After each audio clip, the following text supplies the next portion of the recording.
Hello Brian, আসসালামু আলাইকুম। আমরা যে জায়গায় দাঁড়িয়ে আছি, যে বিল্ডিংটা আমি আপনাদেরকে একটু ঘুরিয়ে দেখাই। এই যে দেখেন, ওরা কিন্তু কলম বাঁধার কাজ শুরু করে দিছে এবং নিচে কিন্তু এখনো গ্রেড বিমের কাজ করা হয় নাই, কারণ একটানা 3 দিন ধরে কারেন্ট না থাকার কারণে তারা রডগুলা কাটতে পারতেছে না। এখানে দেখেন সিঁড়ি শর্ট কলমও কিন্তু অলরেডি রেডি হয়ে গেছে, আর বাইরে মশলার কাজ চলতেছে, কারণ তারা মশলা দিয়ে কিন্তু এখানে দেখতে পারতেছেন আপনার এখানে ইট লাগানো হচ্ছে। তো আপনাদের প্রশ্ন থাকতে পারে, আমরা এখানে ইট কেন লাগাইতেছি? এখানে ইট লাগানোর উদ্দেশ্য হচ্ছে, আপনারা যে গ্যাপগুলো দেখতেছেন, এই গ্যাপ থেকে আমাদের সিঁড়ির রডগুলা উঠবে। তো এ কারণে আমরা নিচে ইট লাগিয়ে দিতেছি, আপনাদের ভিটার মাটিগুলো যেন বাহিরে না আসতে পারে। তো আপনাদের কাছে সবচেয়ে বড় যে ইমার্জেন্সি বিষয়টা হচ্ছে, আমি আপনাদেরকে ক্লিয়ার করে বলি। এখানে যে বিল্ডিংটা আপনারা দেখতে পারতেছেন, প্রায় মোটামুটি অনেকই বড়, প্রায় 1400 ফিট স্কোয়ার। তো 1400 ফিট স্কোয়ারের জন্য আমরা এই জায়গায় কতটুকু বাজেট দিছি আমি আপনাদেরকে বলি। এই কাজটা যখন 1400 ফিট কাজটা কমপ্লিট করবে, তখন কিন্তু তাদের খরচ যাবে 32 লক্ষ বা 34 লক্ষ টাকা। একদম কনফার্ম 34 লক্ষ টাকার উপরে যাবে না। তো এখানে এই কাজটার জন্য আমরা অলরেডি রড কত টন লাগবে আমি আপনাদেরকে যদি বলি, এখানে 6 টন রড লাগবে এবং 24,000 ইট 25,000 ইট লাগবে।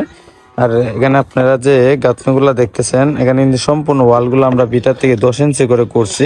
আর এখানে দেখেন গ্রেড বিমের যে পিঞ্জাটা সাজানো হয়েছে, আমরা এটারে কিন্তু কলমটারে আমরা 3 বাট করছি, গ্যাপটারে 3 বাট করার পর মধ্যে দিয়ে 1 বাট করে দেওয়া হয়েছে 5 ইঞ্চি দূর, আর মধ্যের জায়গাটা দেওয়া হয়েছে 2 বাট 7 ইঞ্চি দূর রিংগুলা বাঁধা হয়েছে। দেখেন বিমটা কিন্তু অনেকটা লম্বা, আপনি যদি দেখেন বিমের সাইড দিয়ে কিন্তু রডটা আমরা এখনো অনেক লম্বা করে রেখেছি, কারণ রডটা কাটতে পারে নাই, কারেন্ট ছিল না, এই কারণে কাটা হয় নাই। এখানে দেখেন দোতলা ফাউন্ডেশনের জন্য কিন্তু এখানে 12 কলমও রয়েছে। যেহেতু আপনি জানেন, সিঁড়ি করলে এই জায়গার মধ্যে একটু লোডটা বেশি হয় রুমের মধ্যে, ঘরের মধ্যস্থলে থাকার কারণে এই দুইটা রড কলম কিন্তু 12 দেওয়া হয়েছে। 12 ইঞ্চি কলম, অনেক হেভি কাজ। দোতলা হলেও কিন্তু কোনো নির্ভয়, কোনো প্রকার সন্দেহ থাকবে না দোতলার জন্য।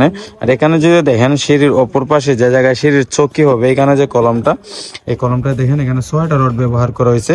তো 6টা রডের মধ্যে এখানে 4টা 16 মিলি এবং 2টা 12 মিলি রড। আর যে 12 যে কলমটা, এটার মধ্যে কিন্তু 6টা রড হচ্ছে। দেখেন এখানে 6টা রড 16 মিলি রড দেওয়া হয়েছে, কারণ আপনারা প্রত্যেকেই জানেন প্রত্যেকটা বিল্ডিং এর মধ্যে কিন্তু বিল্ডিং এর লোডগুলা বিল্ডিং এর মধ্যেই থাকে, এই কারণে মধ্যের কাজগুলো একটু হেভি করে আপনারা করবেন।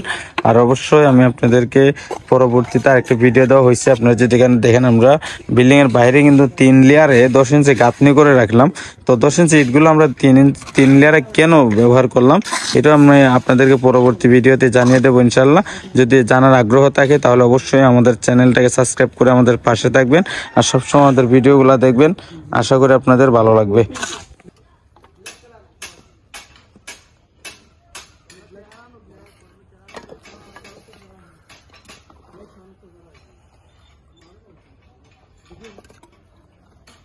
আমাদের